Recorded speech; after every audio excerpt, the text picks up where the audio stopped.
Hello, I am Dr. Cinema, analyzing and diagnosing movies, explaining them to you. Well, the internet at it again. The internet is at it again. Gotta say that better. Anyway, ever since the release of the new version of It, there have been a group of people online who have been shipping together Pennywise the Clown with the Babadook from the movie The Babadook as sort of a non heterosexual relationship kind of thing.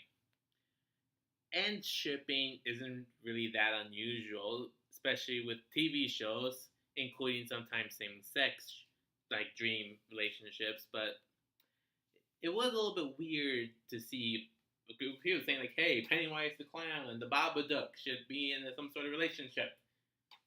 But anyway, that's not the main topic of why I'm here. But that thing that's been going on the internet has reminded me of the Babadook movie and how the LGBT community has come to use the Babadook as a gay icon. And I was beginning to wonder of why exactly that is. Now, I can't really say for sure on any of this. I am not a part of the LGBT community. I have I don't have any prejudice whatsoever, but I just can't really say for sure because I am not really that knowledgeable or know that much about these kinds of issues. But here's what I do know in regard to the Babadook film. There have been some people that can argue saying that since the Babadook dressed in some sort of way, acts a little bit flamboyant, I guess, and that lives in a basement, never really fully acknowledged of existence throughout most of the movie, that it is a sort of he is a gay creature. I guess gay creature is the best way to describe it. And while that argument can be made, it's still, in, to be fair, a weak argument. However, that does not discredit the fact that he is a gay icon. So I begin to wonder why that is. Well, I've been doing some research, and what I found is a little bit interesting.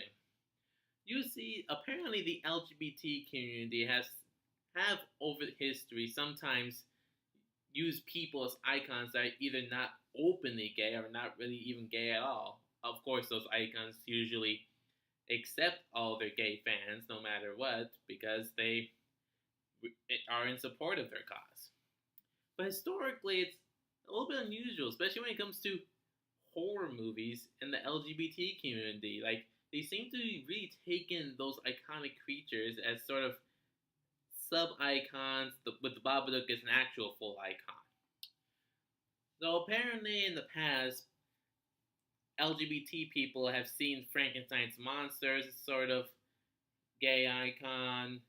The Phantom of the Opera, always hiding, has a love that's not really shown, not really like. Ah, point is, Phantom of the Opera is sort of also a gay icon as well. And apparently, there is a vampire story where both the vampire and the woman and the victim are women. And like I said, I've been doing some research into this, and it's actually a little bit sad yet interesting.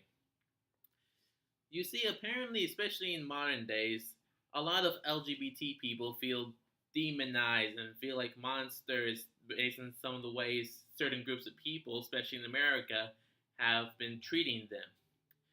So, in a way, sort of like getting back some sort of power, they sort of latch on to like demons as sort of icons, saying sort of a way of trying to take back power of being in of just sort of reminding the people that they're there in a sort of antagonistical way, but it's still a way of them like feeling a little bit more empowered. Now I'm probably getting that wrong, so I'm sorry if I got that whole thing wrong, but the point is it's sad that we live in a civilization where in a country where even though gay marriage is fully legal, they still feel so demonized and so ostracized that they latch onto literally demonic and monstrous icons in sort of support of their cause. Now, having said that, it's a little bit interesting to see this sort of connection between horror movies and the LGBT community.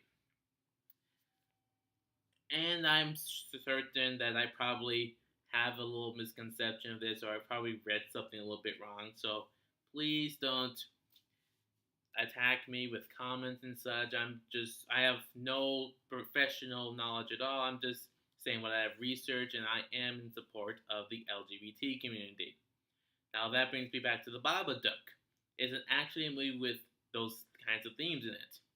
Like I said, you can make the argument that there is, but it's pretty weak. Really, the Babadook is a representation of the family's trauma and grief, and how said trauma and grief has sort of destroyed their family life, and at the end of the film, showing how they are going to try to deal with it and how to move on from it. But like I said before, horror movies, especially with the demonic monster icons, have had a connection with the LGBT community. And while it's one that I think has helped them in a way, hopefully one that we can, as we make more progress, can move away from. But like I said, again, full support for LGBT community. Do not attack me or anything. What sexuality are you watching? Ah, okay. Well, that's the video. Sorry it was a little bit unfocused, but it is a sensitive issue. Like, comment, subscribe, share. See you next time.